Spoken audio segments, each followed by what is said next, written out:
Eu parei quase 4 meses, naquele auge da pandemia, e aí a TV pediu para eu voltar. E aí, quando eu voltei para fazer a Minha Mulher que Manda. A gente começou a gravar bastante e tal. E aí que eu peguei o Covid. Você pegou no... Peguei logo na volta. E foi no início, assim. Ainda tinha muitas dúvidas, a gente não tinha vacina ainda, tinha muitas questões, eu tive muito medo, mas passei bem. Eu fiquei bem assintomática, eu passei assintomática, foi tudo graças a Deus. tranquilo. Mas eu tive que sofrer aquela distância de 10, foram 11, 12 dias? Quanto tempo que tinha que ficar, gente? Eram 12 dias, né, na época? 14, não? 14 dias 14. longe das crianças. Nossa. Onde você ficou? Eu fiquei na casa da minha mãe, que era mais perto, Uhum. era mais perto dos hospitais, era mais perto da minha cunhada que é infecto, sabe? Então eu fiquei ali. Porque dá um medinho, né? Foi a segunda vez que eu velho. tive que ficar meio de repouso. A primeira vez foi quando a Manu tinha, quando eu engravidei da Manuela, que eu fiquei 5 meses sem trabalhar e fiquei de repouso absoluto. Deu descolamento da placenta? Eu tive descolamento.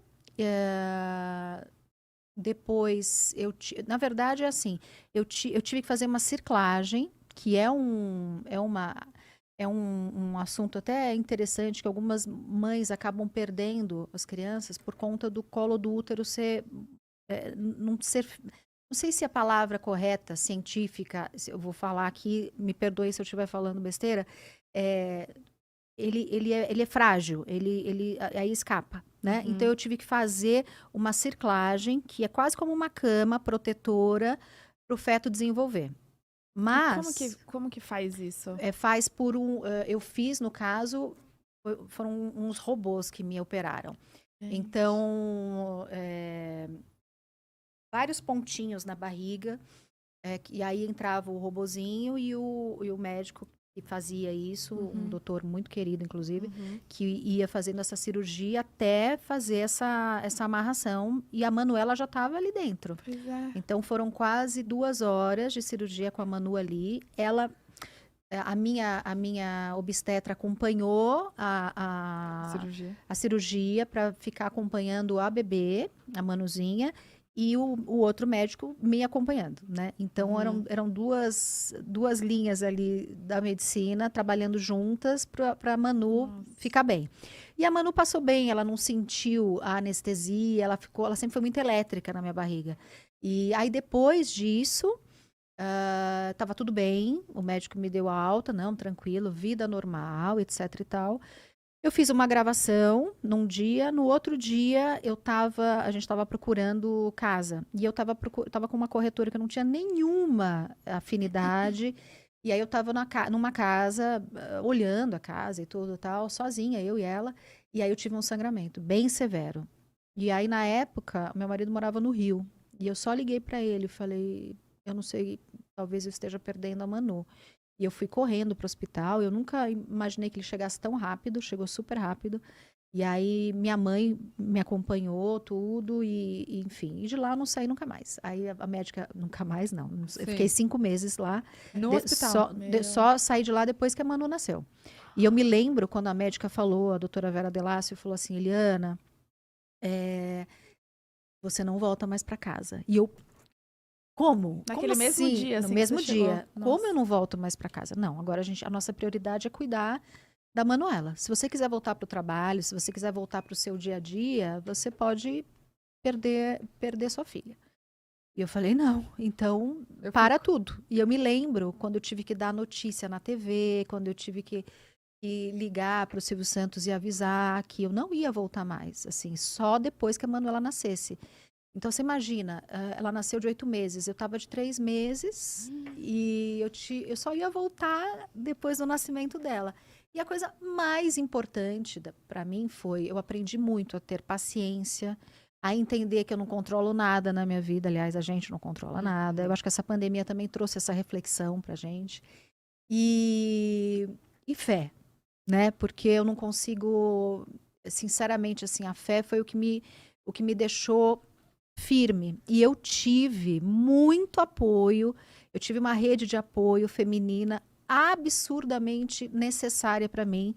através das redes sociais. Eu tive mães, mulheres que me mandavam direct contando a história delas. Foi tão lindo, o que elas passaram, que elas tiveram, fico até emocionada, que elas tiveram nenenzinha também, separa, que se você chorar, eu choro também, vai ser uma loucura. Então, assim, foi absolutamente necessário essa rede de apoio. Como isso, às vezes a gente fala assim, a internet é nociva.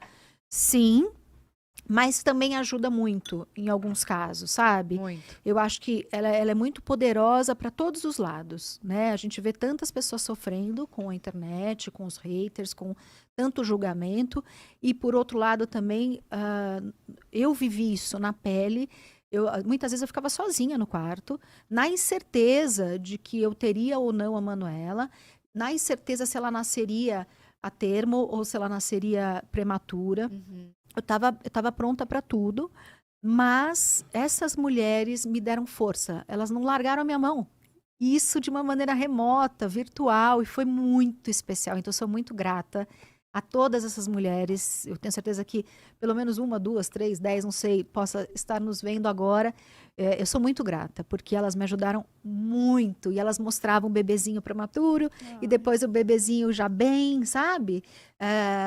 E me contavam a história, etc. Tanto é que eu tenho um apego muito grande.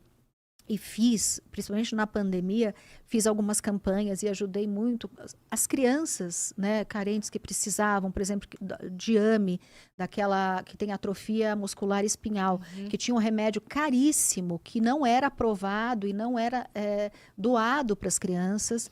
Então, eu fiz uma batalha muito grande, assim, acho que foi uma das coisas mais importantes que eu pude fazer na pandemia, foi ter ajudado essas mães a fomentar esses abaixo-assinado para que esse remédio fosse acessível, porque é caríssimo. É muito caro, 12 milhões.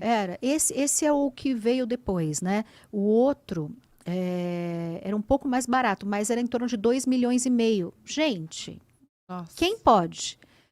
Né? Então, assim, era uma vida versus um remédio que custava uma fortuna. Graças a Deus, no meio da pandemia, foi aprovada e aí algumas crianças já começaram a receber, já começaram a tomar. Eu acompanhei. O Spinraza. Então, assim, para mim foi muito...